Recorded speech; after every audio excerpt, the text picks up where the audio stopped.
আজকে দোকান থেকে একটু কচু নিয়ে এসেছি, কচু ডাঁটা আর কচু শাক।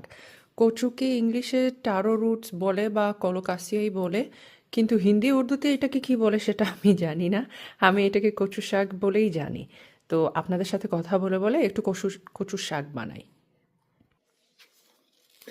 আগে একটু পরে নিলাম হাতে গ্লাভস, কারণ কচু শাক বানালে কচুর ডাঁটাগুলোতে হাতে লাগালে অনেকটা চুলকায়। আমার তো বিশেষ করে অনেকটা চুলকায়, তাই এইগুলো আগেই প্রস্তুতি করে হাতে লাগিয়ে দিলাম। আর এখন আপনাদের সাথে কথা বলে বলে এইগুলোকে বানাবো। তো সেপ্টেম্বর আর অক্টোবর খুবই একটা খুবই ভালো মাসগুলো হচ্ছে। এই মাসে আসলে এইগুলা ফ্রেশ পাওয়া যায়। তো আমরা চাইনিজ দোকান থেকে কিনতে হয়, অন্য কোথাও থেকে পাওয়া যায় না। আর এইটা আমি কিনেছি হাফ কেজি, তো 500 গ্রাম 1500 টাকা দিয়ে। 1500 টাকা হাফ গ্রাম হচ্ছে।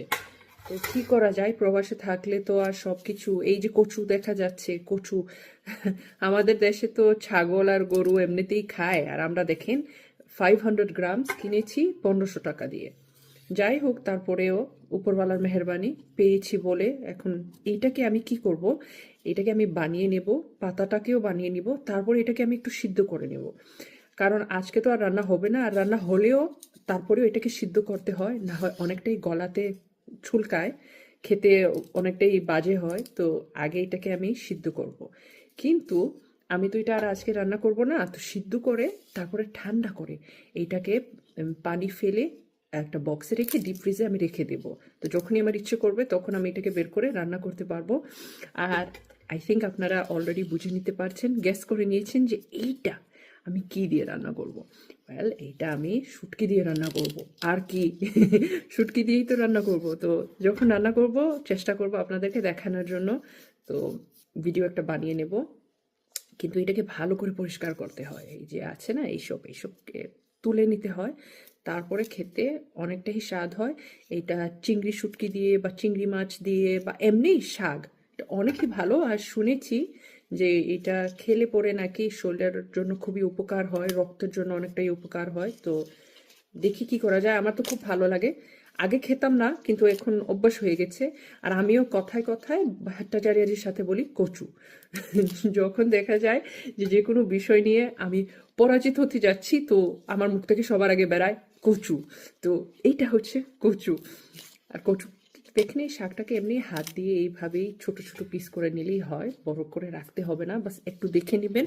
তারপর অবশ্যই ভালো করে ধুয়ে নেবেন, এটা ধুয়ে নিতে হবে ভালো করে, পরিষ্কার করে। তারপরে আপনার চাহিদা মতো আপনি এটাকে রান্না করতে পারবেন।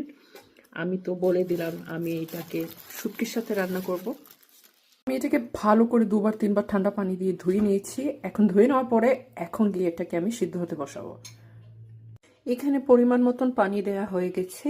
এখানে আর কোনো আলাদা কিছু দেওয়া হয়নি, যেমন বেকিং পাউডার, বেকিং সোডা, কিছুই নেই, শুধু পানি। আর এটা সিদ্ধ হয়ে গেলে তারপরে আবার আমি আরেকবার ঠান্ডা পানি দিয়ে এটাকে হালকা করে ধুয়ে নেব। ঠান্ডা হয়ে যাওয়ার পরে তারপরে আমি ডিপ ফ্রিজে রেখে নেব। কচুটা একদম সিদ্ধ হয়ে গেছে, এখন পানিটা ফেলে ঠান্ডা করে তারপরে একটা বক্সে রেখে ডিপ ফ্রিজে রেখে দেবো। এই দেখেন আমার কচুটা একদম ঠান্ডা হয়ে গিয়েছে, আর এটাকে এখন আমি এইভাবে একটা বক্সে রেখে দিব। তো আগের সমতুলে দেখেন সিদ্ধ দেওয়ার পরে কতটুকু কমে গেছে, তারপরেও যতটুকুই উপরওয়ালার মেহরবানি। তো এটাকে এইভাবে বন্ধ করে এখন আমি ডিপ ফ্রিজের ভিতরে রেখে দিব। আর যখনই আমার ইচ্ছে করবে তখনই আমি এটাকে রান্না করতে পারি।